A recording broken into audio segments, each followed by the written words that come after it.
Salut à tous et bienvenue dans le 19e épisode de la saison 7 de Vue du banc, un épisode sur lequel on va revenir en détail sur les chocs du week-end, les grands matchs qu'il y a eu lieu en Angleterre entre Liverpool et Manchester United, en Italie entre l'Inter et la Juventus et aussi la Supercoupe d'Espagne avec le match entre le Barça et l'Athletic Bilbao de Marcelino. Mais tout ça, ça va être avec mes deux collègues Raphaël et Christophe qui vont nous rejoindre dans quelques secondes. Mais avant, petit message promotionnel concernant notre nouveau projet, notre nouvelle application Coparena, disponible sur les stores, Apple Store ou Play Store, avec le petit programme de la semaine, simplement sur Coparena. Dès aujourd'hui, vous pouvez retrouver une nouvelle interview, celle de Ludovic Butel, gardien de but d'Angers, qui nous explique les spécificités du poste d'Angers, nous parle aussi cœur de Belin en fin d'émission. Vous verrez exactement ce qu'il en retourne en écoutant.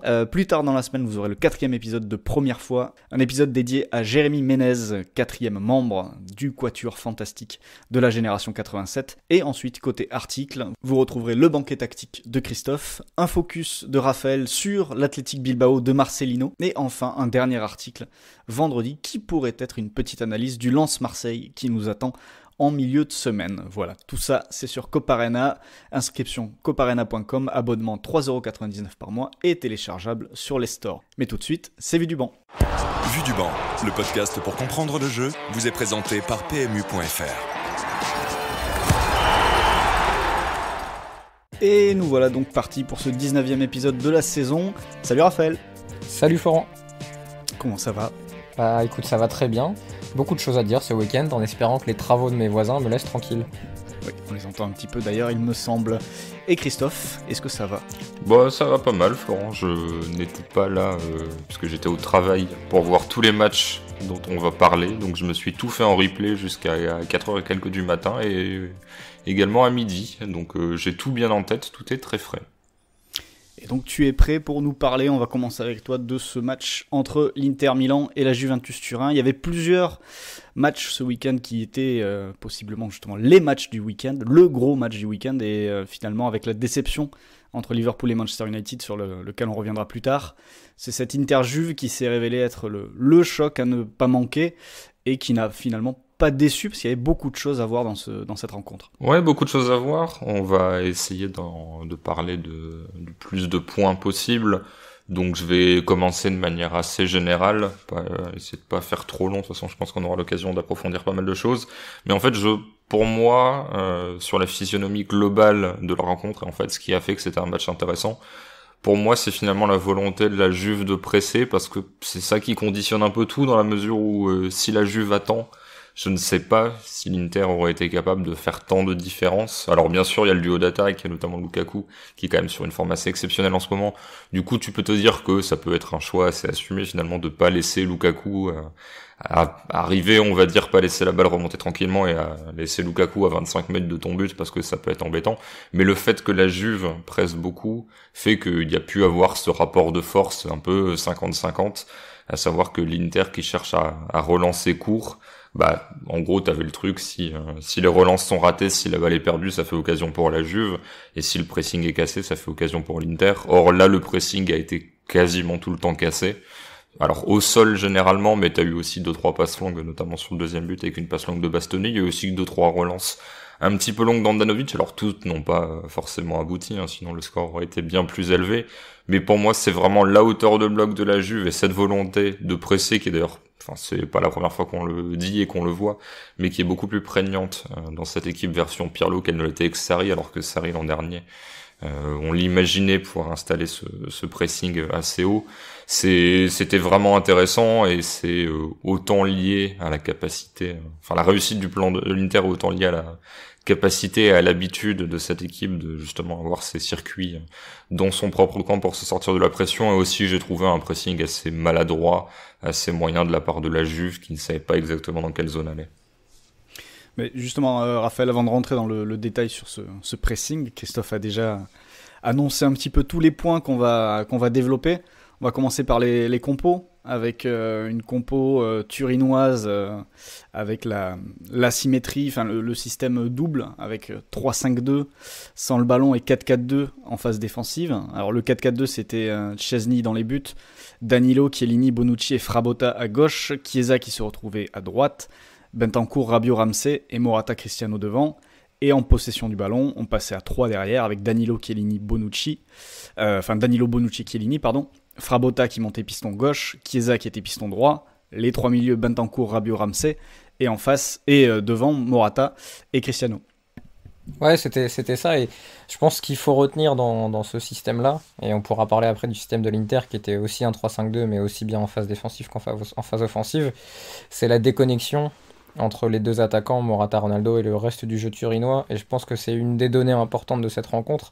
Christophe parlait du niveau de Lukaku et du niveau du jeu d'attaque de l'Inter, et on n'a pas senti du côté de la Juve, et c'est normal parce que ça fait pas tellement longtemps qu'ils jouent ensemble, même s'il y a dû avoir un moment au Real où ils ont dû se côtoyer, même s'il me semble que Morata, quand le Real est champion, joue les matchs limite avec une compo de B du Real, et que Ronaldo joue les gros matchs. Il y avait tout un système comme ça quand Zidane est champion la première fois en Espagne. Mais là, ce qui était intéressant, c'est de voir la différence entre ce que t'apporte Lukaku et Lautaro dans le jeu, et parce que peut-être tu as organisé le jeu et tu l'as créé pour que ces deux-là fonctionnent bien, et du côté de la Juve, où tu savais pas vraiment comment te connecter avec Morata et Ronaldo, pour des raisons assez simples. C'est d'abord que Ronaldo n'est plus forcément un joueur avec lequel le jeu se connecte. Là, il y a quelques séquences où il a décroché, où il a reçu des ballons entre les lignes, essayé de remettre en une touche, mais il n'est pas capable de faire ce que proposent les attaquants de l'Inter en face dans le déplacement, dans le mouvement, en tout cas dans la participation au jeu avant d'être dans la surface. Et Morata aurait pu devenir cet attaquant complet, quand on l'a vu démarrer à la Juve notamment, et qu'il a explosé là-bas.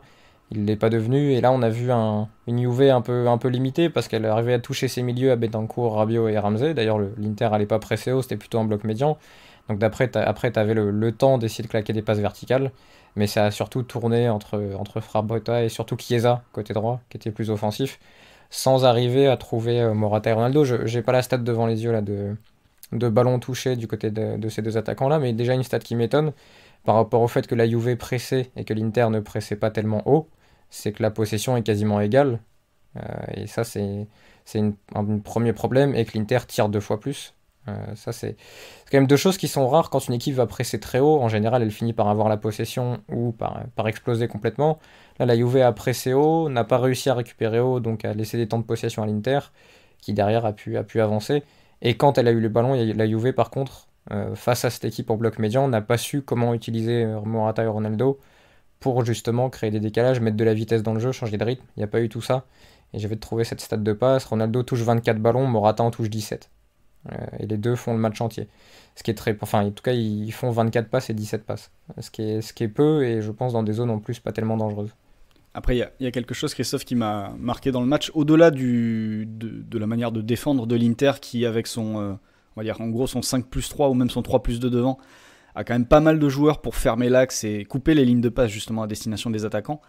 Mais ce qui m'a marqué côté Juve, c'est cette construction où les positions sont plutôt bien respectées. C'est-à-dire généralement quand on va voir une grosse équipe, on va souvent voir une structure qui va se déformer un petit peu, des joueurs qui vont pas forcément occuper tous les espaces demandés par le jeu, parce que y a une individualité ou deux qui va réussir à faire une différence à un moment donné. Et là en fait sur ce match, j'ai eu l'impression de voir une Juve très scolaire, c'est-à-dire tout le monde était occupé à peu près les bonnes zones. Évidemment, vu que l'axe était fermé, comme Raphaël l'évoquait, ça construisait beaucoup, ça cherchait beaucoup à progresser sur les côtés, et les zones étaient plutôt bien occupées. Mais ensuite, en termes d'association et de joueurs, il y avait quelque chose qui clochait, c'est-à-dire il y a très peu de mouvement quand, par exemple, de l'autre côté, tu avais des sorties de balles avec Skriniar, Barella, Hakimi. Il y a une très belle sortie de balle en première mi-temps, où le ballon sort sur ce côté droit. J'ai jamais vu d'association comme ça qui fonctionnerait très bien côté Juve, où t'as Raph parlait de Morata et Ronaldo entre eux, mais tu pouvais aussi imaginer Danilo, Rabiot, Chiesa, ou bien de l'autre côté Chiellini, Ramsey, Frabotta, et à aucun moment en fait tu vois une association qui pourrait permettre à la Juve de s'appuyer dessus et vraiment de progresser, de créer des décalages, parce que les joueurs se trouvent dans ces espaces-là et font des différences. Ouais, il y a plusieurs choses dans ce que tu dis.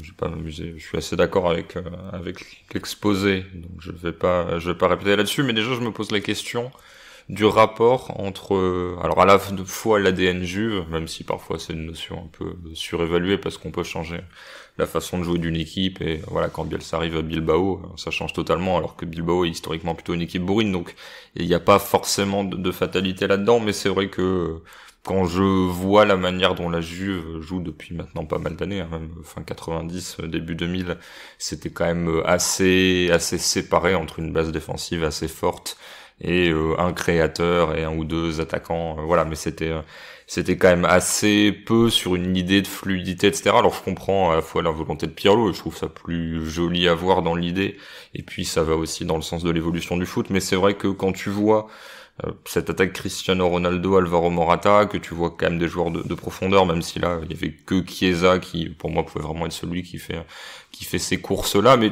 tu te dis tiens, est-ce que la meilleure construction d'équipe c'est de passer au sol, de construire, d'essayer de combiner, ou alors est-ce qu'il faut pas juste avoir une menace ou deux menaces sur les côtés, et puis deux attaquants qui ont déjà montré malgré tout sur le début de saison qu'ils étaient capables de bien s'entendre, après face à des blocs qui étaient un peu moins solides, peut-être un peu moins regroupés que ceux de l'Inter, donc du coup parfois aussi des défenses à deux, donc c'était sans doute plus simple. Mais c'est vrai qu'en fait je vois le chemin qui veut être pris par Pirlo. Maintenant à la fois je me pose la question, et ça rejoint à la fois ce que tu disais, ce que Raphaël disait sur certaines utilisations de Cristiano Ronaldo. Par exemple, des fois je le vois dézonner carrément totalement à gauche, ou demi-espace gauche, où tu dis tiens, c'est intéressant d'avoir un joueur à ce poste-là. Maintenant, quand lui est à cet endroit-là, à 30 mètres du but, son impact est assez neutre. Il est pas nul, mais disons qu'il va faire un choix de passe assez facile à faire par pas mal de joueurs de ce niveau-là, et finalement il va pas être servi proche du but, ce qui est sa qualité principale. Et en fait il y a beaucoup de joueurs comme ça, où je vais pas dire non plus que c'est du contre-emploi, mais en fait je sais pas si Pirlo aura simplement le temps de mettre en place tout ce qu'il veut sur la circulation de balle ou autre. Alors je suis pas fan de Bentancur et Rabiot, mais ça historiquement hein, ça date pas de ce match-là, mais par exemple quand on joue la défense à 3 derrière, je me dis tiens, alors De Vrij, je suis pas fan absolu, mais c'est un bon joueur, mais quand tu vois Bastoni, Skriniar, les deux centraux excentrés, et de l'autre côté t'as Danilo Chiellini, pour moi rien que là il y a un déficit de créativité et une forme de contre-emploi. Alors je viens d'utiliser le terme, mais pour Chiellini, où tu te dis sans De Ligt notamment dans cette défense à 3, est-ce que Chiellini peut t'apporter des choses si lui n'est pas capable de porter le ballon, de faire beaucoup de passes sous pression, de construire des circuits de jeu? Voilà, je m'interroge, et je sais pas à quel point c'est simplement une question d'individualité qui n'arrive pas immédiatement à magnifier le système, ou juste que en 4 mois Pirlo ne peut pas totalement changer le profil d'un effectif qui, encore une fois, n'a jamais été un effectif qui faisait des circulations de balles très précises et des changements phase off, phase def de système comme c'est le cas actuellement. Ouais, c'est ça, Raphaël. Si on sort simplement du constat de ce match et qu'on se penche un petit peu sur l'effectif de la Juve, c'est sûr que on en a déjà assez parlé, mais il n'y a pas forcément de joueurs ultra compétents entre les lignes, et pour faire en fait ce que Pirlo aimerait peut-être, vu les positions qu'il demande à chacun. C'est pas Rabiot, c'est pas Bentancur, Ramsey peut-être, mais encore faut-il réussir à trouver des appuis devant, et Ronaldo, Morata entre les lignes, c'est pas non plus leur spécialité en général. Bah c'est tout le problème de la question Dybala. Qu'est-ce que tu fais de Dybala? Où est-ce que tu l'utilises? Comment tu l'utilises? Est-ce qu'il va continuer à jouer à la Juve alors que ça fait quand même maintenant 2 ans et demi qu'il n'est pas tout le temps titulaire, même de plus en plus rarement, j'ai l'impression, alors que ça devrait être ton 9,5, ton 10, ton Griezmann de l'Atlético ou ton Griezmann de l'équipe de France il y a quelques temps, qui faisait jouer autour de lui. Et là, malheureusement, Ronaldo, Morata, en effet, c'est pas des joueurs qui vont être capables d'imiter ça. Plus bas sur le terrain, Ramsey est un joueur de projection, Rabiot peut se projeter, c'est pas un joueur qui va recevoir le ballon entre les lignes, et Bentancur, qui aurait pu être ce joueur il y a quelques années, a pris la succession de Pjanic devant la défense. Après, la construction de l'effectif de la Juve, on la loue parce qu'il récupère souvent des joueurs libres, qu'à l'exception de Ronaldo, il n'y a pas des sommes énormes qui sont dépensées. Elle est de moins en moins louée quand même. Ces derniers temps. On l'a loué alors. Voilà. Mais le gap entre le milieu d'il y a 4-5 ans, et c'est pas un nouveau sujet, hein, c'est pas un scoop ce qu'on va dire, mais entre ce milieu, que ce soit le losange au milieu à 3 qui était construit par Vidal, Pogba, Marquinhos et Pirlo évidemment, qui est devenu le coach maintenant, il y a un écart énorme entre ça et ce qui est proposé aujourd'hui. Et le milieu de la Juve est moins moderne aujourd'hui qu'il l'était il y a 5 ans.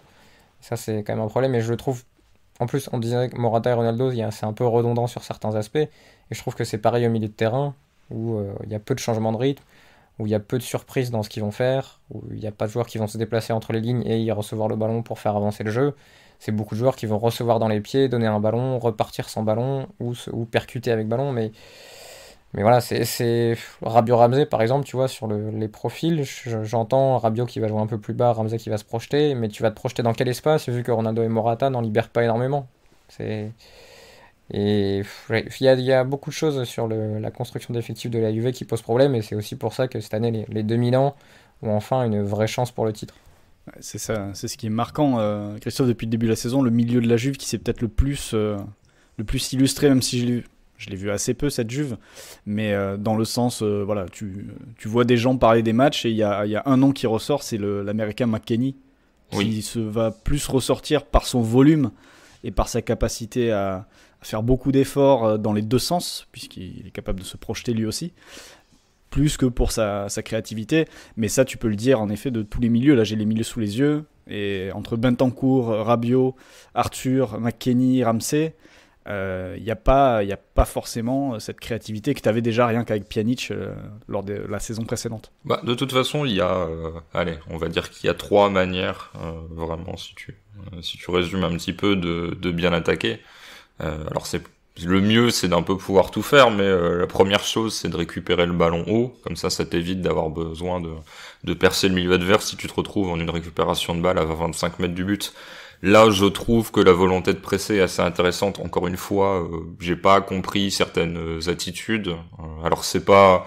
En fait, c'est difficile de dire il y a machin ou bidule qui a mal fait les choses. Je trouvais simplement qu'il y avait des retards, des décalages, des sous-nombres qui étaient pas bien exploités. Alors la solution la plus simple, c'est de faire l'individuel.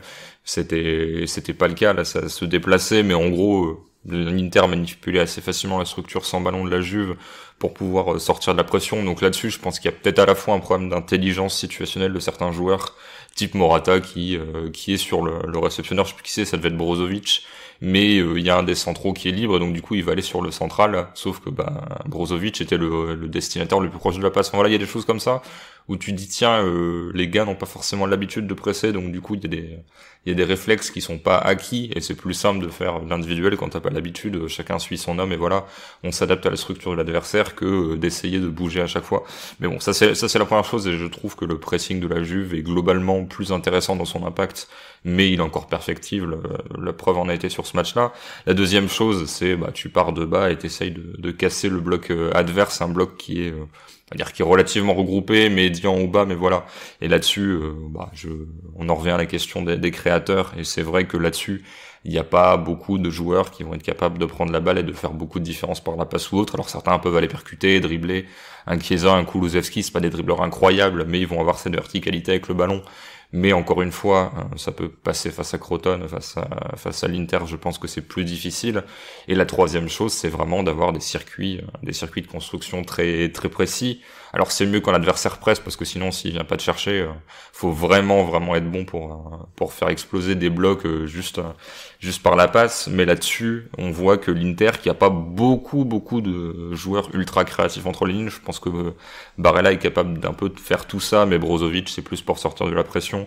Vidal c'est plus pour être box to box, mais l'Inter a cette capacité finalement à passer par le piston qui va jouer en faux pied, donc il va pouvoir remettre intérieur, à créer assez facilement des triangles sur toutes les hauteurs du terrain, et l'Inter va avoir ça, et ça compense assez facilement le manque de créativité, parce que tu auras plus de circuits de passe, mais c'est des circuits assez faciles, parce que répétés, parce qu'habituels, et donc c'est là-dessus que tu vas créer des différences. Et j'ai l'impression que la Juve est à 5, 6 sur 10 un peu partout, peut-être un peu plus dans la créativité, un petit peu plus haut, et c'est juste que là l'adversaire était un peu plus fort que d'habitude en Serie A, donc du coup il y avait plus de difficultés à percer ça. Mais c'est vrai que j'ai l'impression que la Juve n'a pas encore une grosse force, et que c'est un peu embêtant, et que finalement, alors je suis pas sûr que ça soit le chemin à prendre à moyen long terme, mais tu te dis que potentiellement les résultats seraient peut-être meilleurs si simplement tu mettais Morata, Ronaldo dans la surface, et que tu balançais des centres, ou en tout cas que tu avais un projet de jeu peut-être un petit peu moins collectif, un petit peu plus minimaliste, mais où simplement t'essayais de mettre la balle dans les zones dangereuses un peu plus facilement. Et justement, tu as évoqué un peu son cas, Raphaël, on va parler un peu de l'Inter en face, et d'un joueur, c'est Nicolo Barella. Nicolo, on est d'accord ? Oui. C'est un O, oui, c'est ça.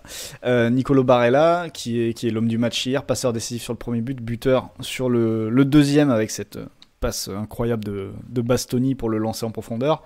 Barella, je me rappelle que quand on avait découvert l'Inter de Conte, c'était un des deux milieux de terrain qui sortait du lot, c'était Barella et Sensi, les deux milieux, avec Barella qui se distinguait surtout par son volume, par ses courses, etc. et Sensi pour sa capacité à se rendre dispo entre les lignes et dans le dernier tiers. Et en fait, j'ai l'impression que Sensi a un petit peu disparu entre les blessures et la concurrence. Mais entre-temps, j'ai l'impression que Barella, en fait, il a aussi pris un peu de la panoplie de Sensi. Il est devenu un milieu hyper complet et il l'a montré hier. Ouais, pour comparer avec l'Italie de Conte 2016, c'est un Giaccherini de luxe. C'est-à-dire qu'il va être capable de recevoir le ballon, de bien s'orienter, il va être capable de se projeter, capable de finir, capable de claquer des passes D. Et dans cet Inter, où vous l'avez dit, il n'y a pas non plus énormément de joueurs entre les lignes, mais t'as pas forcément besoin d'eux, parce que tu vas trouver Lautaro et Lukaku directement, et que c'est eux, par leur remise, par leur déviation, qui vont faire avancer le jeu. Barella, c'est le mec qui arrive, pour rendre hommage à mon ami Christophe Kuchli, comme ils disent en NBA, un peu en trailer, c'est-à-dire que voilà, tu vas contre-attaquer, ou tu vas attaquer rapidement, tu vas créer de l'espace, et puis il va y avoir une passe vers l'arrière, et un mec qui arrive pour dunker. Et Barella, c'est un peu ça, j'ai l'impression. C'est-à-dire que c'est le gars qui va profiter des espaces ouverts par Lukaku et par Lautaro, mais qui aussi est capable de jouer dans des petits espaces. Et il est hyper complet, et quand j'avais vu, pour un article à l'époque, pour l'équipe, un papier sur l'Italie de Mancini au début, il y avait Verratti, il y avait Jorginho, et le troisième homme, c'était Barella, qui avait été choisi par Mancini, justement parce qu'il était capable de plus, et de jouer de manière plus variée que les deux autres milieux. Et là, j'ai le sentiment que c'est un peu le même rôle qu'il tient dans cet Inter, et qu'il a énormément progressé en plus, même s'il était déjà très bon quand il apparaît en Serie A, mais vraiment qu'il est ce troisième homme, à la fois pour le milieu et à la fois pour les attaquants. Et cette double fonction est très intéressante. Ouais, 2 buts et 6 passes décisives pour lui depuis le début de la saison, Christophe. Et en plus, Raph le comparait avec le Giaccherini de l'Italie 2016. Et c'est vrai que c'est très intéressant comme comparaison, c'est plutôt bien senti, parce qu'il a en plus cette capacité à être pertinent quand il se retrouve en position d'ailier. Comme sur le but d'ailleurs, le premier but hier, le centre qui dépose sur Vidal. Quand il y a un espace à attaquer, il peut prendre l'aile, et ça permet par exemple à Hakimi de rentrer intérieur, de foutre un peu le bordel, et ça apporte en plus une variété supplémentaire à l'équipe en phase offensive et dans le dernier tiers, là où l'Inter, on l'a déjà mentionné, a souvent du mal d'ailleurs. Ouais, en fait, ce qui m'a le plus impressionné, c'est pas, sur ce match-là en tout cas, c'est pas son volume de jeu, mais la façon dont il a utilisé le ballon quand le ballon était dans ses pieds. Et ça dit vraiment quelque chose, parce que du volume de jeu, il en avait, il en a toujours. Et donc, c'est-à-dire, si t'es moins frappé par ça, alors il y a peut-être une question d'habitude aussi, où tu t'attends à le voir courir, mais moins frappé par ça que par le reste, c'est que le reste est vraiment bon, là où Vidal, alors qu'il marque son but, etc., mais je veux dire, même dans les grands matchs, avec dans l'utilisation du ballon, tu vois d'abord son impact physique, etc. Là, Barella commence à atteindre des hauteurs dans l'utilisation du ballon que je trouve vraiment intéressantes. Alors moi, c'est l'une des histoires du match. Alors c'est peut-être pas l'histoire du match, mais l'un des trucs qui m'a le plus marqué, c'était en gros ce triangle avec Skriniar et Hakimi. Aussi parce que, et ça c'est à mettre au crédit de Skriniar, et ça facilitait, je pense, encore un peu la tâche de Barella, mais Skriniar n'hésitait pas à fixer, à porter le ballon assez haut, et du coup le triangle pouvait s'inverser. Il y a des fois où t'avais Hakimi qui était le long de la ligne de touche, Skriniar qui était demi-espace, et Barella qui avait la position la plus reculée des trois. Mais en tout cas les trois étaient assez fluides. Parfois Hakimi revenait intérieur, Barella passait côté. Alors c'était pas tout le temps, c'est pas Toloi et compagnie non plus, mais t'avais quand même cette volonté de combiner. Et finalement, Barella était intéressant à la fois dans sa capacité, effectivement, à faire le triangle de l'autre côté, c'est-à-dire que tu enlèves Skriniar et tu intègres Lukaku, avec toujours Hakimi en troisième homme. Donc déjà, ça, c'est intéressant, mais en plus, c'est vrai qu'il a à la fois la sérénité du mec que tu peux trouver dans son camp, qui va bien savoir orienter son corps, et c'est un truc que j'ai vraiment remarqué, parce que je me suis enfilé les deux matchs là, comme je disais, à quelques heures d'intervalle, et l'orientation du corps de tous les joueurs de l'Inter pour relancer sous pression, et notamment de Barella, elle est toujours bonne, alors que tu vois Griezmann et d'autres du côté du Barça, où vraiment la moitié du temps ils prennent pas l'info et ils font des appuis remises, alors qu'en fait ils avaient personne en train de les tamponner derrière et ils pouvaient se reculer. Là, l'orientation du corps de Barella, elle est toujours bonne, donc du coup il sait toujours trouver le bon triangle, et puis si jamais il peut se retourner porter le ballon, il le fait. Mais en plus, il a effectivement cette forme de créativité dans le dernier tiers, où il fait feinte de centre du droit, il centre du gauche, je crois, sur le premier but. il est capable de faire des bonnes passes, il se projette dans le bon espace sur le deuxième, et c'est vraiment bien. Autant un Brozovic, alors très bon joueur et qui remplit son rôle, hein, mais a quand même ce rôle un petit peu exclusif, j'ai l'impression, devant la défense, parce que voilà, il va pouvoir absorber la pression, et comme Verratti, alors sans le dribble, mais voilà, ce sont des joueurs qui vraiment pour moi sont utiles pour attirer l'adversaire et pour faire les bons choix de jeu, pour pas paniquer. Autant Barella a vraiment ce côté 8, ou même numériquement, quoi, c'est entre le 6 et le 10, c'est-à-dire qu'il peut être calme dans sa propre surface. Là, il a le côté 8 où il va faire beaucoup d'allers-retours, mais il peut aussi avoir une forme de côté 10 où quand il arrive dans le camp adverse, il va pas hésiter à faire la passe un peu tranchante, à prendre de vrais risques, à solliciter Lukaku en profondeur, plutôt que simplement rester dans l'appui remise, ce qui pourrait être redondant si tu avais un deuxième joueur un peu profil Vidal, où finalement tu te reposerais, je pense, beaucoup plus sur les centres de tes latéraux, donc de Hakimi, parce que je suis moyennement convaincu par ceux d'Ashley Young de l'autre côté. Raphaël, je pense qu'on a fait le tour sur ce match. Est-ce que tu as quelque chose à rajouter avant de passer à la suite ou non?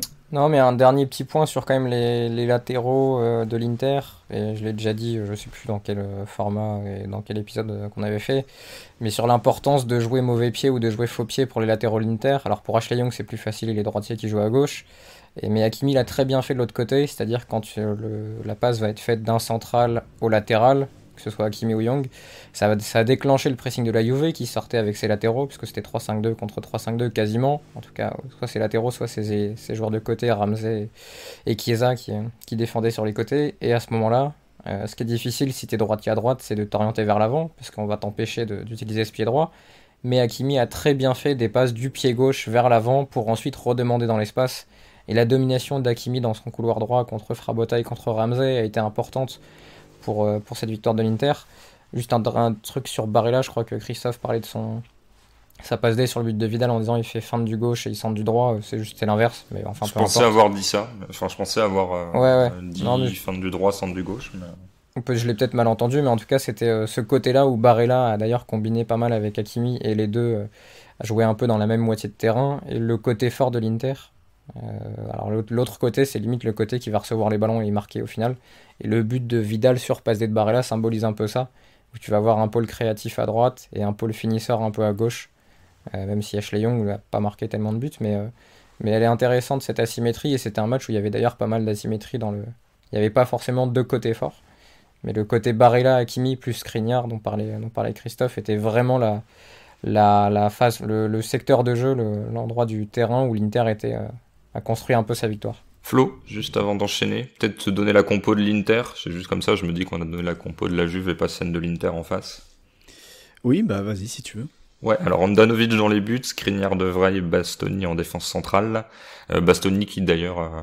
Je sais plus si c'est lui ou Conte après le match, mais en tout cas ils ont déclaré que depuis le début de la saison, il tentait et il s'entraînait beaucoup à l'entraînement pour essayer cette passe en profondeur, et que ça avait enfin marché.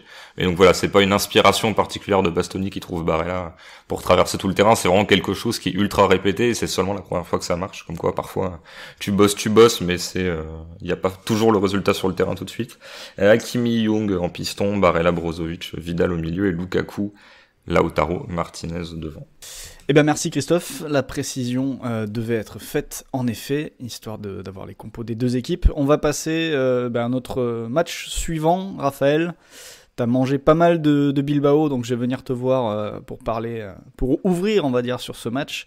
La rencontre entre Bilbao et Barcelone, la finale de Supercoupe d'Espagne.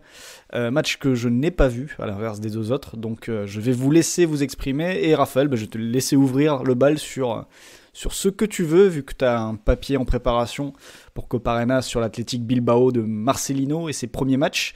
Je pense que tu es plutôt bien pour ouvrir le bal. Vas-y. Oui, parler de ce Bilbao-là, parce que Marcelino est un coach très important des dernières années, peut-être un peu sous-estimé par rapport à ce qu'il a apporté au club où il est passé. Son Villarreal était top, son Valence était top, et ça s'est fini un peu bizarrement et un peu trop vite, alors qu'il avait vraiment réussi à construire quelque chose de sympa. Et en effet, je me suis tapé les 3 derniers matchs de Bilbao pour un papier à venir sur Copa Arena. Alors évidemment, on peut parler de plein de choses chez Marcelino, mais ce qui est très fort chez lui et qu'il a réussi à créer en quelques jours, c'est ce que fait son équipe sans le ballon. C'est-à-dire qu'il y a énormément de compacité dans son bloc, il y a un 4-4-2 qui est ultra compact, notamment dans la profondeur. C'est-à-dire que notamment entre la ligne défensive et la ligne des milieux, où c'est très difficile de recevoir le ballon et ça a bien embêté que ce soit le Barça ou le Real sur les 3 matchs que j'ai vus. C'est aussi très compact dans la largeur, c'est-à-dire que tu vas être entre le latéral gauche et le latéral droit, peut-être sur 35, 30 mètres, parfois 40 si t'es un peu large, mais c'est très rare. Par exemple, si le ballon est dans l'axe, Bilbao va pas être élargi sur toute la largeur de la surface, ça va être encore plus resserré que ça. Et ça va aussi créer des espaces pour l'équipe adverse à l'opposé, mais que Bilbao va réussir à gérer sur le temps de passe.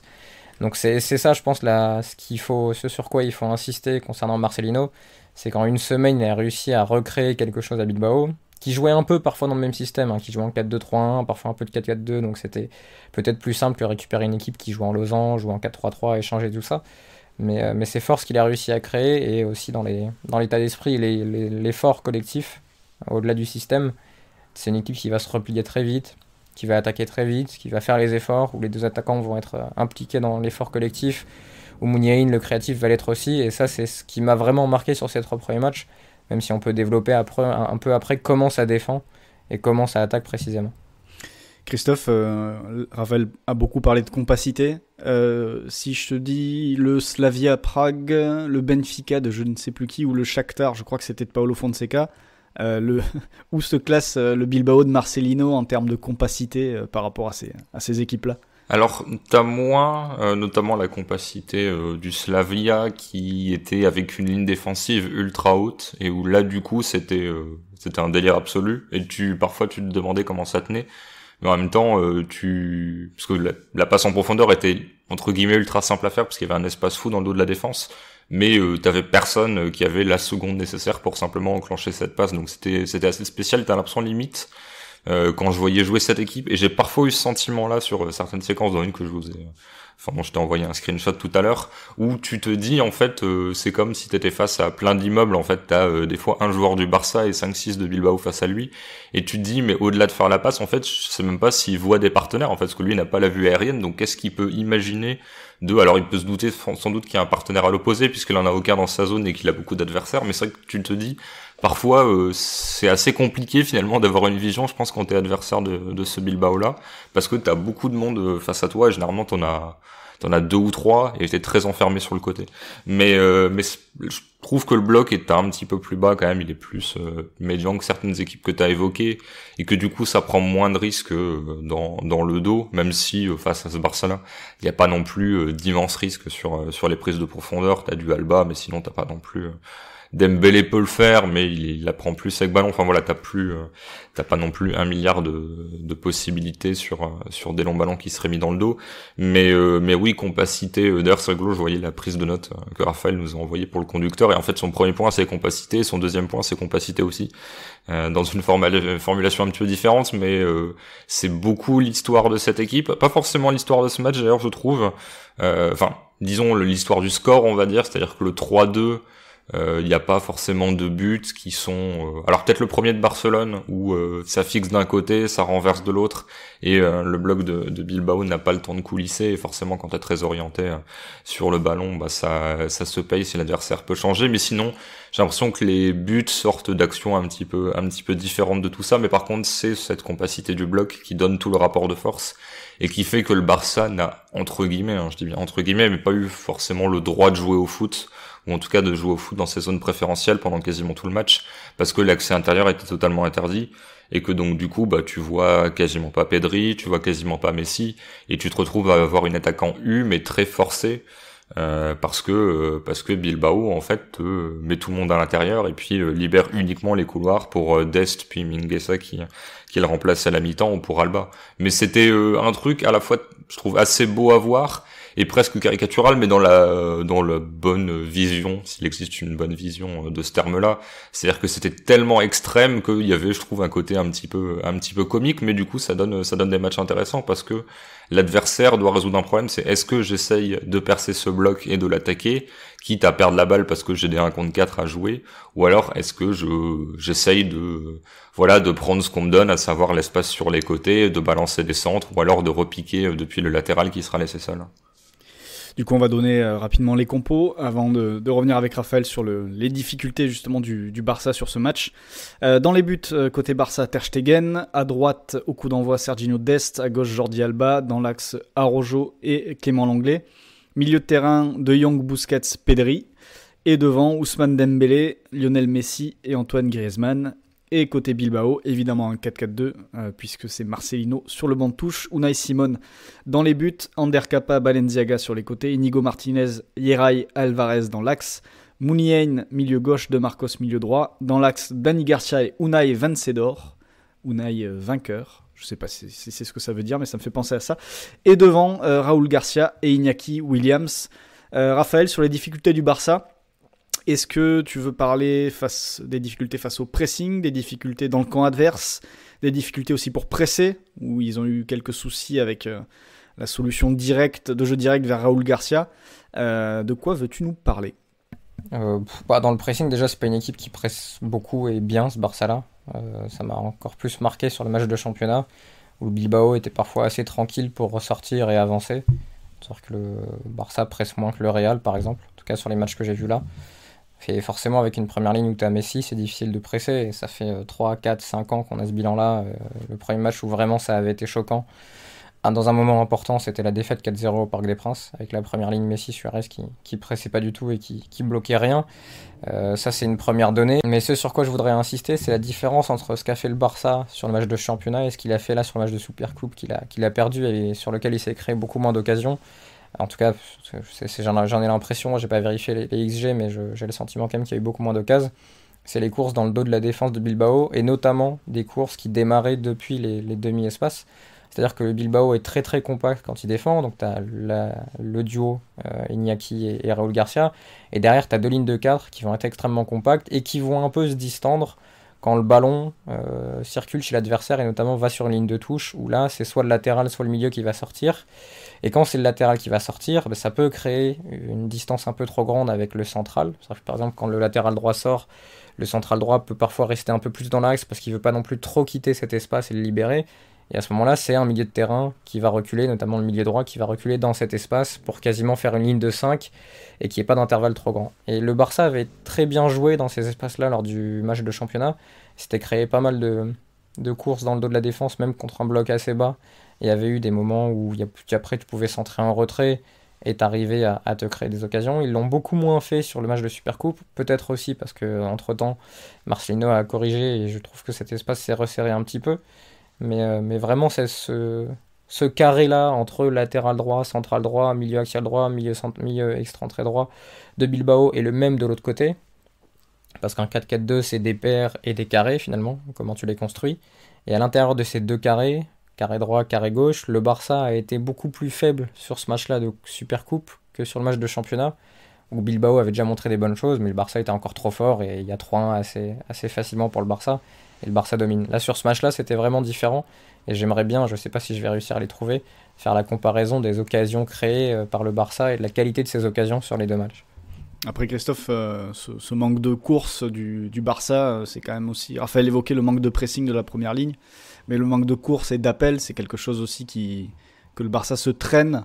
Alors, ils ont certains matchs où ils le font, mais ils ont un vrai problème de constance dans ce registre-là, ce qui fait qu'il y a certains matchs où les courses vont être faites, et en effet, souvent à la fin, tu as une victoire, et une victoire assez facile et large. Et puis, il y a des matchs comme ça où les courses ne sont pas faites, alors que tu as certains joueurs qui pourraient sans doute les faire. On peut penser à Dembélé. Tout à l'heure, tu disais toi-même que lui préférait en effet recevoir dans les pieds, mais ce genre de zone à exploiter, généralement, ce serait pour un gars comme lui, quoi. Mais j'ai l'impression qu'en fait, le Barça ne fait quasiment pas les courses sacrifices, quoi. C'est-à-dire que tu te mets en marche quand tu as le ballon et quand tu es installé dans le camp adverse, parce que sans doute que, alors généralement c'est Messi qui a le ballon dans ces situations-là, et tu sais que si tu fais le bon appel, si tu bouges bien, tu peux assez facilement être servi et te retrouver face au but, ou en tout cas dans une bonne position. Donc là-dessus, je pense qu'il y a un vrai intérêt, et puis aussi un peu l'appât du but qui est relativement proche. Par contre, quand il s'agit de faire des courses en profondeur, où c'est quand même assez incertain parce que tu pars de plus loin, et que la passe a moins de probabilité de réussite quand elle part de ton propre camp que quand elle est dans les 30 mètres adverses. J'ai l'impression que philosophiquement, c'est peut-être un petit peu plus dur pour les joueurs du Barça. Alors c'est peut-être simplement une question de qualité, je sais pas, en fait, de lecture des situations, de philosophie tactique, de demande de l'entraîneur. Je suis pas sûr que ce soit simplement juste oh, j'ai pas envie de courir. Mais c'est vrai qu'il y a deux, trois situations où tu dis c'est bizarre en fait parce que dans un autre contexte un petit peu plus proche du but adverse, vous vous mettez en mouvement pour demander le ballon. Alors parfois c'est dans les pieds, moins tu fais une forme de déplacement, etc. Et ce qui permet d'attirer le bloc adverse. Et dans d'autres contextes tu le fais pas forcément, mais limite plus que le manque d'appel, même si encore une fois hein, ça serait mieux que tu fasses les appels, ça serait mieux que tu fasses les courses. Et j'avais envoyé aussi une transition où t'as Dembélé qui part, Messi à 10 mètres d'avance sur lui. Alors au final Messi en ne courant pas devient un recours parce que Dembélé va un peu s'enfermer tout seul et finalement ça lui permet de jouer en retrait sur Messi qui écarte, et c'est l'une des rares occasions du match où le Barça peut tirer au but mais ne marque pas, parce que sinon comme disait Raphaël, j'ai l'impression qu'ils ont quasiment aucune occasion nette en dehors des buts. Mais je veux dire, Messi a 10 mètres d'avance, enfin 5 mètres d'avance au début de l'action et 10 de retard 5 secondes plus tard, donc c'est là-dessus Messi et d'autres font peut-être aussi un petit peu leur âge et leur manque de physique parce qu'ils ont beaucoup tiré sur la corde les saisons dernières. Mais plus que ça, qui est un peu récurrent, moi ce qui m'embête aussi parce que c'est le Barça, c'est les problèmes dans la sortie de balle face au pressing.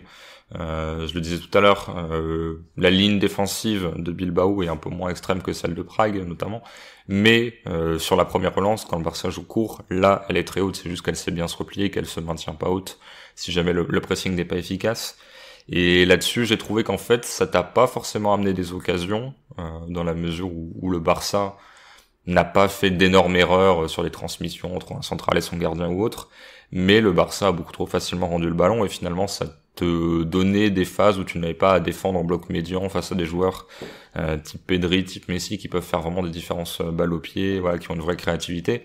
Là au final tu t'épargnais parfois des séquences de 10-15 minutes de défense et tu pouvais, on va dire, calmement garder le ballon, construire, et du coup un peu moins courir, parce que ça court quand même énormément, simplement parce que le Barça, alors Griezmann c'est celui qui m'a le plus énervé, mais c'est pas le seul, ne prend pas les risques et ne reconnaît pas les bonnes situations où le pressing adverse a une faille et où tu peux l'attaquer. Donc au mieux tu faisais reculer l'adversaire à force de faire passer le ballon de droite à gauche, et du coup Bilbao finissait par redescendre parce que il n'y avait pas possibilité vraiment d'enfermer l'adversaire.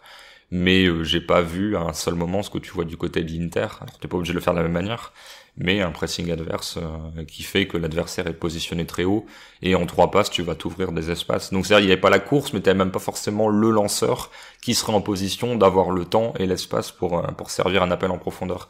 Et ça m'embête plus parce que c'est quelque chose qui était quand même l'un des marqueurs du Barça depuis Cruyff, même si ça passait moins à l'époque, mais depuis Guardiola. Et j'ai l'impression que maintenant le Barça non seulement ne le fait plus, mais même devenu l'une des grosses équipes qui le fait le moins bien. Et le Real est 1000 fois plus compétent pour sortir de la pression que ce Barça-là. Après, tu vois, il y a aussi tu parlais du cas de Griezmann, mais Griezmann, si tu prends toute sa carrière, à aucun moment, j'ai l'impression en tout cas, il s'est retrouvé dans une équipe qui cherchait à sortir sous pression. Oui, totalement.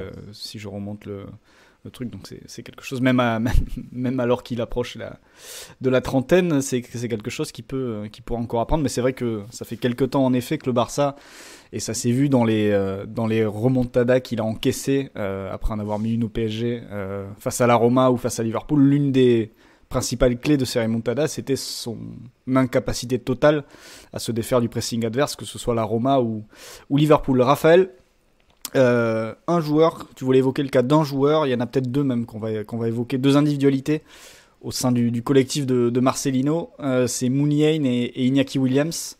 Alors je reprends juste tes notes pour m'appuyer dessus vu que je n'ai pas vu le match, mais tu as écrit simplement Iñaki très très fort. Oui, très très fort. Non, il est très très fort parce qu'il a un peu tout fait sur cette rencontre et même sur les rencontres précédentes. Je reviens un peu sur la première, même si je ne vais pas tout dévoiler, hein, je garderai le max pour Copa Arena, mais sur la première contre le Barça, en championnat il y a une semaine, il avait été très très bon pour attaquer l'espace et à la récupération pour faire reculer le bloc du Barça et l'empêcher de presser à la perte. Ça avait été très très fort de sa part. Et là sur cette rencontre, dans des espaces plus petits, que ce soit sur sa passe D pour De Marcos ou pour son but, le but de la victoire, c'est dans des espaces assez resserrés, il va réussir à s'ouvrir des angles de frappe et avoir la finesse technique pour trouver le côté opposé, que ce soit sur la lucarne d'ailleurs, deuxième poteau, ou sur le centre pour le petit ballon piqué pour De Marcos. Et vraiment c'est un joueur qui a toujours été bon, et depuis qu'il a commencé à jouer à Bilbao, a toujours été intéressant parce qu'il est complet et tu te dis il y a un potentiel pour qu'il soit vraiment l'attaquant qui peut jouer dans les espaces, qui peut recevoir de haut jeu, qui peut embêter un défenseur central et qui peut finir. Il a une belle frappe de balle. Et là, sur ces matchs récents, j'espère que Marcelino arrivera à le faire progresser encore.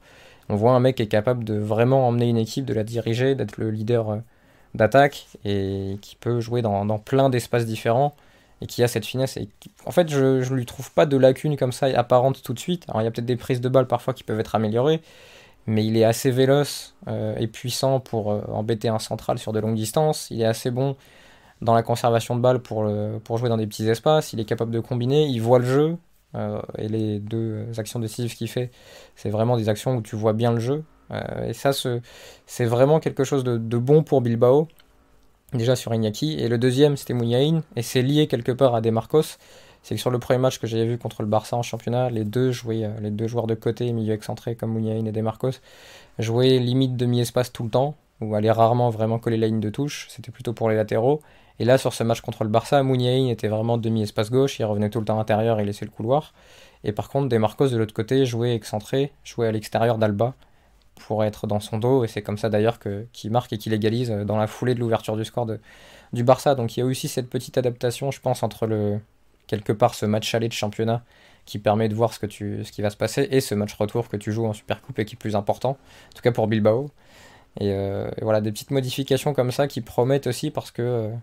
Il faudra voir ce que donnent les joueurs qui vont sortir du centre de formation et est-ce que Bilbao va réussir à récupérer d'autres Basques parce que Marcelino est capable de convaincre et d'attirer. À Valence, il a laissé que des bons souvenirs et les joueurs l'adoraient. Mais ça promet pour la suite. Et d'ailleurs, c'est aussi une donnée curieuse, c'est de voir comment Marcelino, qui est passé jusque-là par des clubs où tu pouvais recruter, va s'adapter à cet environnement Bilbao où c'est surtout le centre de formation qui va t'apporter. Mais c'est assez prometteur sur ses premiers matchs et Muniain aussi, j'espère, va prendre la dimension qu'il aurait dû prendre depuis quelques années. Et même s'il y a toujours eu des bons passages de sa part, mais jamais régulier au point de se dire « Ah ok, Muniain doit avoir la carrière qu'il devait avoir ». Parce que quand il commence avec Bielsa, tu te dis est-ce que c'est vraiment très très loin de hasard début de carrière ? Et maintenant, c'est quand même assez loin. Christophe, une dernière question, et Raphaël pourra y répondre après. Aujourd'hui, l'Athletic Bilbao est 12e de Liga avec 21 points. Déjà 9 défaites, je crois qu'ils sont sur un 6-3-9 en termes de résultats, 6 victoires, 3 nuls, 3 défaites.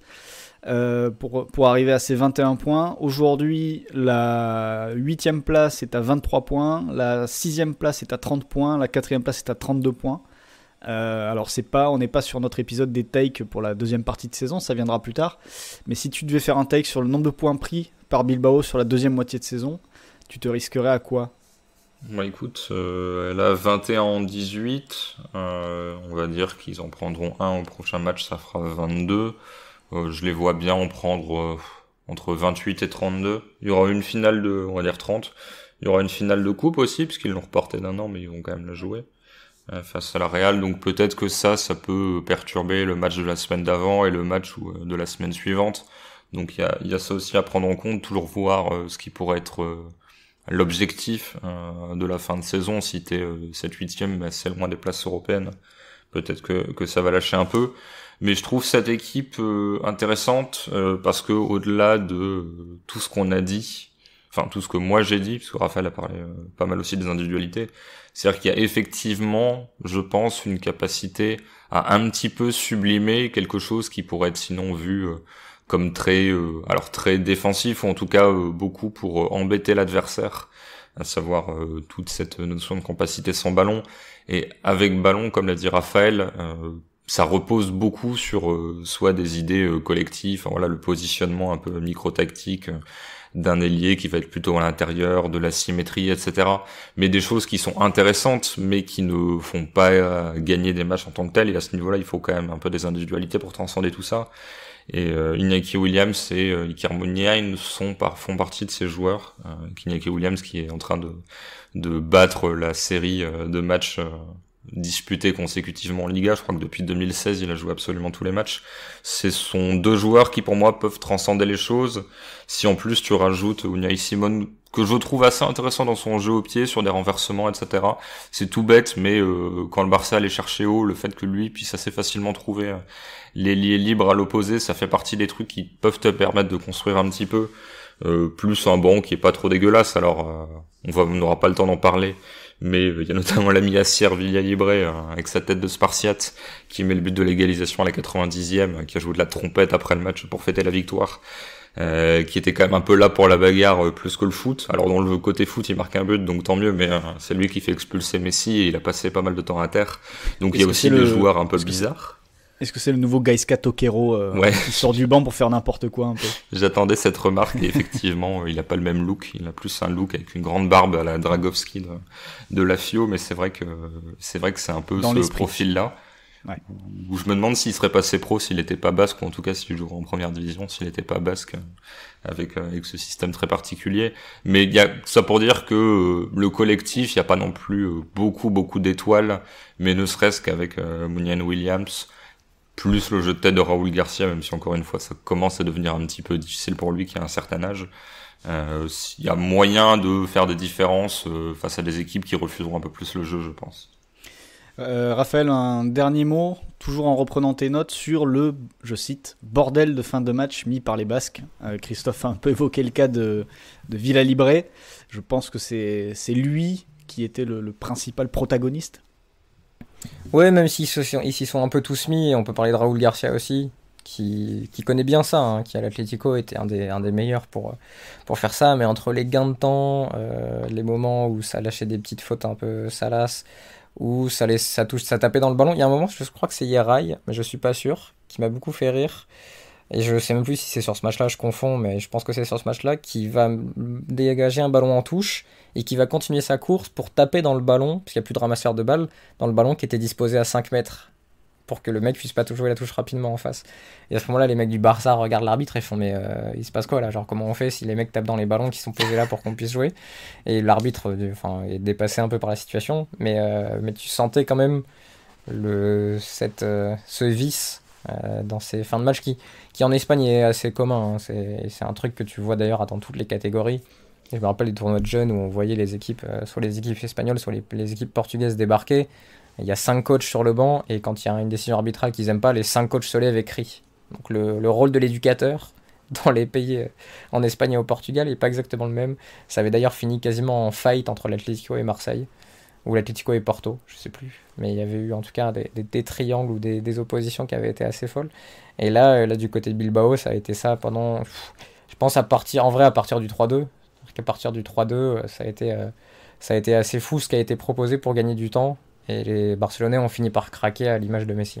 Ça rappelle un petit peu, Christophe, c'est un peu la super coupe du vice, puisque l'année dernière, il y avait eu ce fameux tacle de Valverde en dernier recours pour sauver l'Atlético sur une action c'était Carrasco, je sais même plus, qui partait au but. Ouais, sauver le Real face à l'Atlético. Ouais, il me semble que c'était Carrasco qui est habitué à se faire faucher sur des actions du style.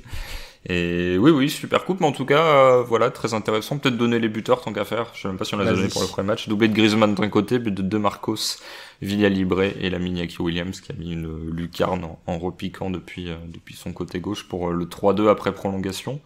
Mais match sympathique et on n'en parlera pas, mais la demi-finale de la Real Sociedad face au Barça était vraiment très belle. Donc si les gens s'ennuient cette semaine ou ont l'occasion de revoir ce match, parce que la Real Sociedad fait son meilleur match depuis très longtemps et sans Ter Stegen se qualifiait assez facilement, donc ce qui aussi renforce un peu les doutes et les réserves qu'on avait sur certains points du Barça. Alors il y en avait d'autres aussi qui ont émergé sur ce match-là, mais pour dire que c'est pas l'histoire d'un dimanche soir, puisque déjà la présence du Barça en finale était obtenue au tir au but et de manière assez miraculeuse sur ce qui s'était passé sur les 120 minutes précédentes. Eh bien merci pour cette précision, Christophe, et on passe au dernier match, au dernier débrief. Raphaël, ça va être beaucoup plus rapide, c'est le match entre Liverpool et Manchester United. 1-0-0 où il ne s'est pas passé grand chose et encore moins de choses en deuxième mi-temps. Je sais même pas sur quoi partir. J'ai démarré ce match en étant motivé, en me disant allez, on va voir quelque chose de bien. Il y avait quand même pas mal de monde sur le terrain. Côté Liverpool, il y avait le trio d'attaque, il y avait Firmino, Mané, Salah. Au milieu, il y avait Thiago, Wijnaldum et qui était le troisième, je ne sais plus, puisque Anderson et Fabinho étaient derrière. C'était Shaqiri, oui. Le troisième milieu de terrain, c'était la petite surprise. Sur les côtés, évidemment, Robertson et Trent Alexander-Arnold, Alisson dans les buts. Et côté United, tant que j'y suis, De Gea dans les buts. Côté gauche, Luke Shaw. Dans l'axe, Maguire, Lindelof. À droite, Wan-Bissaka. Au milieu de terrain, on avait un milieu à deux avec McTominay et Fred. On avait Pogba qui était côté droit. Bruno Fernandes dans l'axe. Martial côté gauche. Et Rashford en pointe. Raphaël, qu'est-ce que tu retiens de ce 0-0 ? Rien, j'espère que les travaux vont reprendre pour que je puisse pas parler. D'ailleurs, ils ont repris, mais avec les joies du montage, vous l'entendrez pas, on espère. Mais non, c'est deux équipes qui avaient pas grand-chose à proposer sur ce match. Liverpool qui a enchaîné un troisième match sans marquer et qui s'est contenté de beaucoup centrer. Et ça, alors c'est une force de Liverpool, mais c'est une force quand il est capable de faire autre chose, parce que sinon c'est trop prévisible. Et Manchester United avec Lindelof, Maguire, Wan-Bissaka et Shaw a quand même des mecs qui sont capables de défendre ces ballons-là. Pour le coup, tu peux discuter de l'apport offensif de chacun de ces membres-là, mais défensivement, ils réalisent une belle saison. Et bon, pour trois d'entre eux, Lindelof, Maguire et Wan-Bissaka, c'est quand même une qualité qu'ils ont, notamment dans le jeu aérien. McTominay, Fred, pareil. Et Liverpool n'a pas réussi à casser l'axe du terrain, à attaquer les demi-espaces comme je l'avais montré sur Copa Arena avec Mané et Salah qui sont très bons généralement dans ces espaces-là. Bon, t'as Firmino qui est toujours en mode fossoyeur quand même, parce que 2 fois il peut libérer Robertson et il le fait pas. Et il a aussi 2-3 frappes où il est mou du genou et il continue d'ailleurs à sous-performer ses expected goals. Là, il a 7 XG, 5 buts cette saison. Donc s'il surperforme de 2 buts au lieu de sous-performer de 2 buts, Liverpool est sans doute leader. Donc c'est ça qui est un peu frustrant, que ce match finalement ait accouché de pas grand-chose. En face, Manchester était dans son projet habituel quand il joue contre des gros. Et voilà, donc c'était pas très très fun, mais j'ai pas envie d'incomber la faute à Manchester United parce qu'on savait ce qu'ils allaient faire et qu'en deuxième mi-temps ils avaient eu pas mal d'occasions, plutôt à ce Liverpool qui est en panne d'inspiration malgré Thiago, dont on reparlera, parce que s'il y a un sujet qui reste intéressant malgré tout, c'est son apport et son intégration dans cet effectif. Bah justement, Christophe, Thiago, on va en parler de suite. On va parler de la facette positive d'abord, c'est sa capacité à amener un peu de créativité à l'intérieur, au cœur du jeu, par sa disponibilité et sa capacité à suivre la circulation du ballon, se rendre disponible dans les bons espaces et permettre ensuite au jeu d'avancer. En première mi-temps, ça a permis à Liverpool d'avoir des phases de jeu intéressantes dans l'axe, qui permettaient notamment de libérer un joueur comme Shaqiri assez haut. Shaqiri qui m'a autant frustré que contenté, c'est-à-dire j'étais très content de le voir dans la bonne zone pour recevoir la balle, mais j'étais aussi un peu frustré de son côté gaucher exclusif qui lui a empêché de déclencher certaines frappes qui seraient sans doute parties s'il avait un pied droit. Et de sa coupe de cheveux, quelle est ta position ? Alors sa coupe de cheveux, je ne l'ai plus forcément en tête, malheureusement. Écoute, elle est particulière. Moi c'est non, mais écoute, c'est lui qui la porte, hein, donc c'est à lui de choisir. Mais du coup, oui, après m'avoir bloqué sur la coupe de cheveux de Shaqiri, qu'est-ce que tu retiens de la performance de Thiago et de ce qu'il a pu apporter à cette équipe avec le ballon ? C'est terrible, là je suis allé au pressing et c'était difficile de relancer l'attaque. Ce que je retiens de Thiago, c'est sa première mi-temps déjà, parce que la deuxième... Alors, c'est pas que sa faute, je pense que le fait qu'il soit un petit peu l'un des seuls disponibles au cœur du jeu fait que c'est beaucoup plus facile à éteindre. Et ça revient, je fais mes boucles temporelles habituelles un petit peu au problème du Barça qui est que t'es obligé de solliciter Griezmann parce que t'as de plus en plus de points noirs, on va dire, qui sont facilement maîtrisés par l'adversaire, donc du coup t'es obligé d'inventer un peu des nouveaux circuits, de solliciter des joueurs que t'aurais pas envie de solliciter. Là c'est un peu pareil, c'est-à-dire que tout le monde côté Liverpool n'est pas forcément apte à vraiment affronter une pression du type de celle qu'a mise Manchester en deuxième période, donc du coup c'était un peu trop risqué, je pense, d'à chaque fois chercher Thiago, donc t'es parti sur des logiques un petit peu plus basiques, d'attaquer en U, etc., de délaisser l'axe qui est l'endroit où tu fais le plus de différence, mais où tu prends le plus de risques. Mais en première période, vraiment très disponible, des déplacements de bonne reculée, c'est-à-dire il fait aucun sprint de toute la première période, je pense. Mais à chaque fois, il vient aider, il étire quand le porteur de balle a besoin de temps et qu'il faut embarquer un adversaire. Et au contraire, quand les adversaires sont déjà là et qu'il faut proposer une solution, il se rapproche.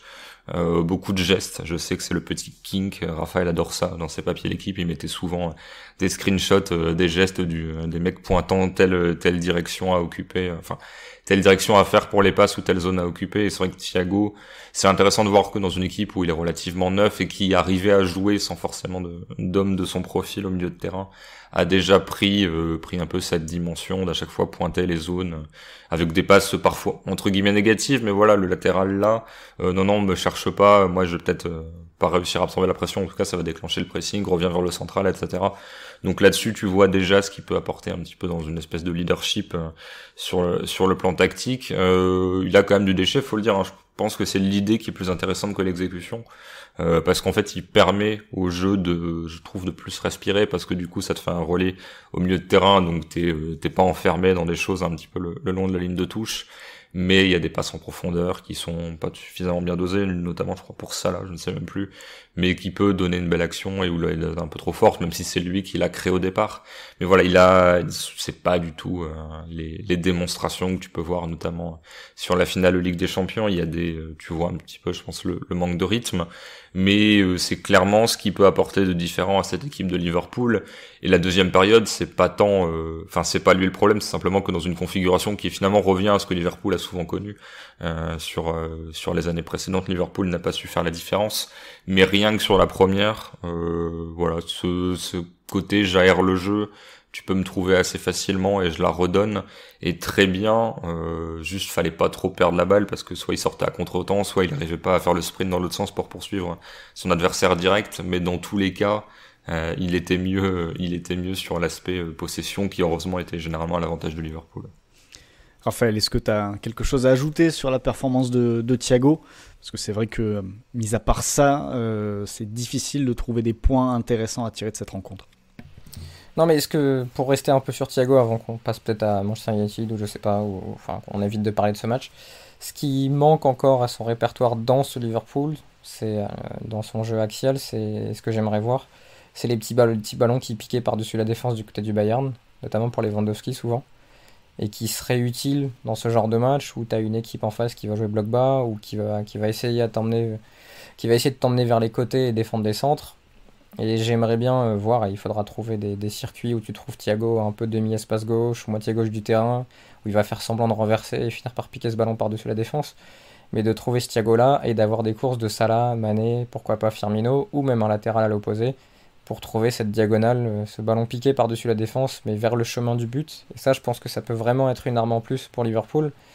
Henderson sait piquer ces ballons-là, mais quand ils sont plus longs, il sait bien aussi faire le centre deuxième poteau quand le ballon vient de la droite, pour un peu ce que faisait Eriksen du côté de Tottenham. Mais le petit ballon de 10-15 mètres piqué par-dessus la défense pour trouver un joueur lancé contre un bloc bas, qui était important pour le Bayern et pour Thiago, je pense qu'il sera utile à Liverpool dans ce genre de match. Ouais, Christophe, t'évoquais aussi sa capacité à frapper de loin. Il tente sa chance en deuxième mi-temps, une fois je crois. Je crois que De Gea sort, il me semble. Ouais, c'est ça, il partait bien vers la lucarne droite de De Gea, ouais. Enfin droite pour De Gea. Ouais, je l'évoquais dans je shortcut ta question. Je l'évoquais entre nous, pas dans l'émission, mais quand je regardais le match hier au milieu de la nuit. Et c'est vrai qu'il y a... Alors, cette frappe-là dément un petit peu mon idée de base, qui était qu'en première période, je le vois 2 fois de mémoire vraiment attaquer l'espace, et je me dis, si c'est un mec de l'Atalanta, il frappe, alors je vais pas dire qu'il y a but, hein, mais ça me semblait plus intéressant parfois que de chercher un relais, alors que si tu continues à porter la balle, tu te retrouves à 20 mètres, et je trouve que c'est un endroit, autant à 25 mètres t'as quasiment aucun but, autant je trouve que sur la zone, on va dire 15-20 mètres, l'espèce d'entrée de surface, il y a quand même finalement pas mal de frappes qui sont assez dangereuses et où bien placées ça termine au fond. Et il y a plusieurs fois où il a un peu refusé. Alors au final il en tente une en deuxième qui part très bien. Il en tente une deuxième qui part en touche ou pas loin en tout cas, qui est totalement dévissée. Mais c'est vrai que ça peut être aussi quelque chose d'intéressant, ne serait-ce que pour on va dire représenter une menace, pour faire une comparaison NBA, le fait de temps en temps tirer à 3 points pour forcer la défense à sortir sur 3 et surtout à t'ouvrir des espaces pour ensuite faire d'autres choses. C'est vrai que ça peut être pas mal, et c'est un truc que alors, je sais pas si c'est un reproche, hein, mais que des Iniesta ou autres n'ont jamais trop exploité. Ils arrivent à faire des différences autrement, hein, mais quand ils arrivaient à 20 mètres, il n'y avait pas forcément cette notion de frappe. Je pense que ça peut vraiment être utile à cette équipe de Liverpool parce que c'est beaucoup plus dans la philosophie locale et que les relais, quand t'as un Firmino à ce niveau-là, il faut parfois oublier un petit peu la notion de faire jouer et beaucoup plus tenter parce que j'ai quand même l'impression que cette équipe de Liverpool qui a énormément de talent, mais tu vas devoir être beaucoup plus direct ou alors comme disait Raphaël, la recherche vraiment de la passe qui tue qu'au Bayern où tu pouvais beaucoup plus faire vivre parce que Thomas Müller c'était toujours je remets en une touche. Là je pense qu'il faut être un tout petit peu plus tranchant soit par la passe soit par le tir, mais c'est entre guillemets du détail.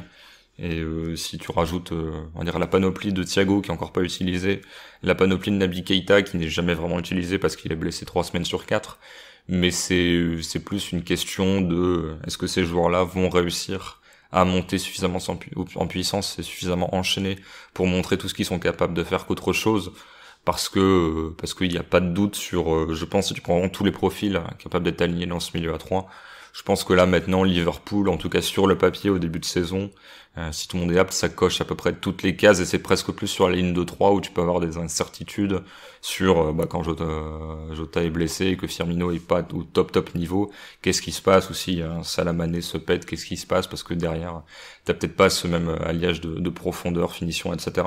Mais sur le milieu de terrain, dans l'absolu, il y a quand même beaucoup de choses. Raphaël, un petit mot sur Manchester United avant de tourner la page de ce match. Tu disais tout à l'heure que c'était le plan habituel de United contre les gros. On est là pour prendre un point et puis voilà. Et j'ai leur bilan contre les gros sous les yeux depuis le début de la saison. Alors il y a eu une défaite 6-1 contre Tottenham en tout début de saison. Et ensuite c'est 0-0 contre Chelsea. Bon, il y a eu une défaite contre Arsenal, mais est-ce que c'est encore un gros aujourd'hui ? On peut se poser la question. Ensuite, 0-0 contre Manchester City à la mi-décembre, 2-2 contre Leicester, qui est toujours top 4, et donc 0-0 contre Liverpool aujourd'hui. Et entre-temps, beaucoup de points pris face aux autres équipes justement du championnat, avec dernièrement une série de 3 victoires d'affilée face à Wolverhampton, Aston Villa et Burnley, même si c'était des victoires assez courtes. Est-ce que Solskjaer peut aller au bout comme ça ? Cette saison, oui.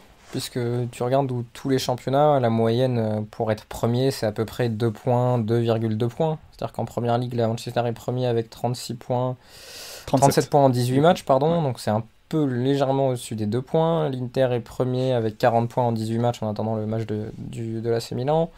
En Liga, l'Atlético est premier avec 41 en 16. Là, ils sont un peu au-dessus, eux. D'ailleurs, pour ça qu'ils sont largement en tête et que leur match en retard peut leur permettre de vraiment prendre une grosse avance. En Bundesliga, le Bayern est premier avec 36 en 16, ce qui est un peu au-dessus des 2 points, mais qui est très faible pour le Bayern, qui habituellement est bien plus haut que ça, en tout cas ces dernières saisons. Et en Ligue 1, en Ligue 1, 42 en 20 points pour le PSG, 42 en 20 aussi pour Lille. Donc là, Manchester est sur un rythme de croisière qui peut lui permettre d'être champion cette saison-là. La question que je me pose, c'est combien de temps ça va durer contre les petits, si les petits progressent un peu. Parce que là, le match qu'ils font contre Liverpool, alors en deuxième mi-temps, ils ont des occasions. Pogba peut faire gagner le match, Bruno aussi a une belle occasion. Pogba et Bruno, ouais, c'est ça. Alors, en deuxième, Manchester United a plus d'occasions et est meilleur que Liverpool. Mais c'est une équipe, comme on l'a déjà dit plusieurs fois, qui est aussi bonne que sa meilleure individualité ou le mec qui sera le meilleur ce jour-là. Et là, t'as un Bruno qui rate son occasion et qui n'est pas inspiré dans la passe, donc tu marques pas. Et je crois qu'il finit à 58% de passes réussies. À peu près, j'avais vu la stat, elle m'avait marqué quand je l'avais vu passer sur C'était un peu une caricature, j'ai trouvé, Bruno.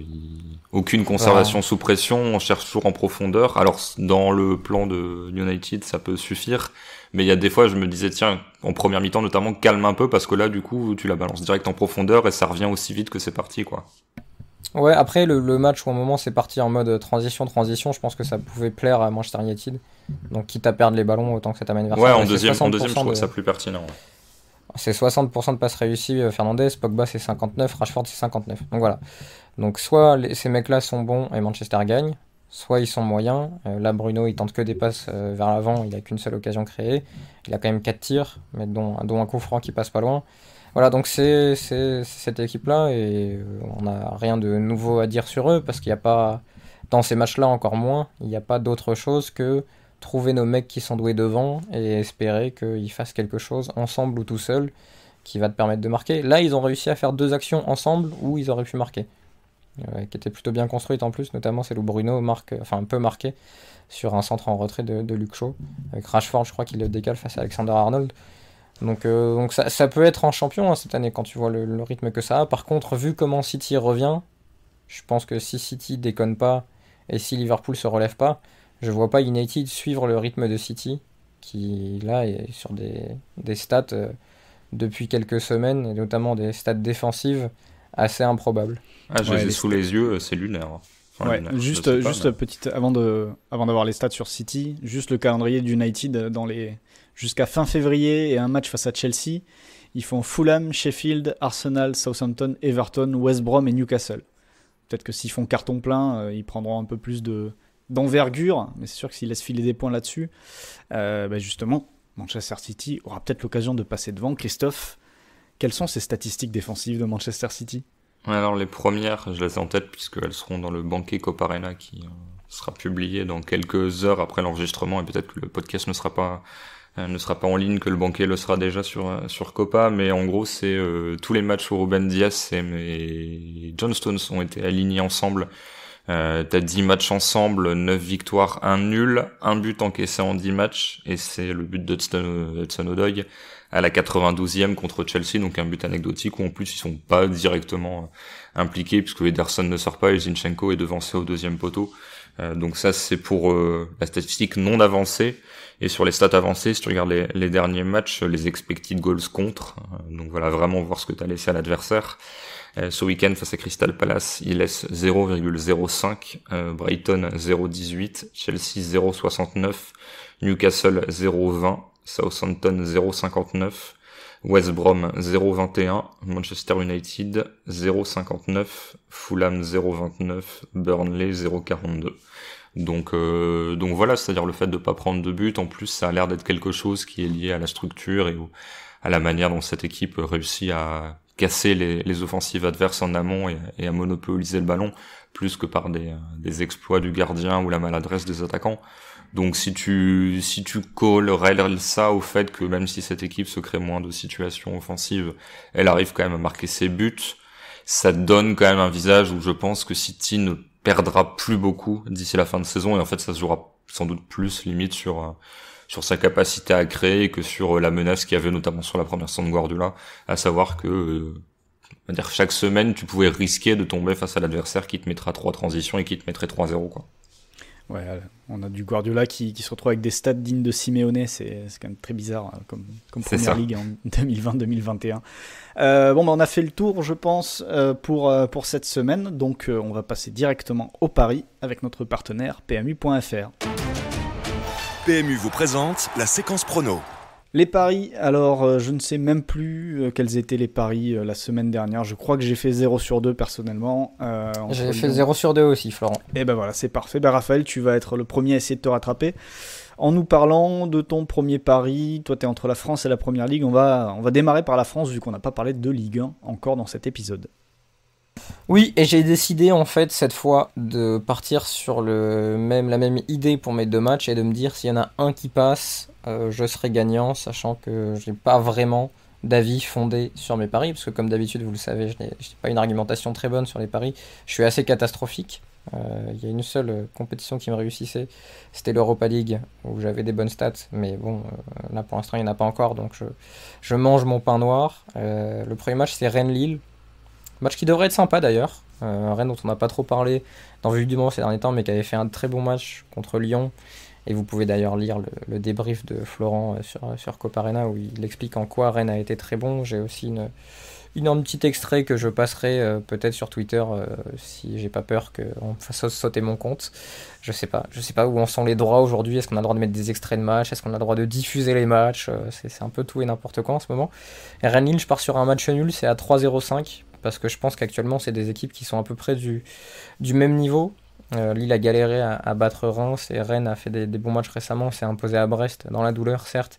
Mais entre ce qu'ils ont fait contre Lyon et leurs résultats récents, je pense que c'est deux équipes qui se ressemblent, en tout cas en termes de qualité de jeu. Et je vois pas une des deux équipes vraiment supérieure à l'autre actuellement. Donc je pars sur un match nul à 3,05 en me disant qu'en plus le côté domicile extérieur n'existe plus vraiment. Donc tu es quasiment sur terrain neutre, autant que ce soit un résultat neutre.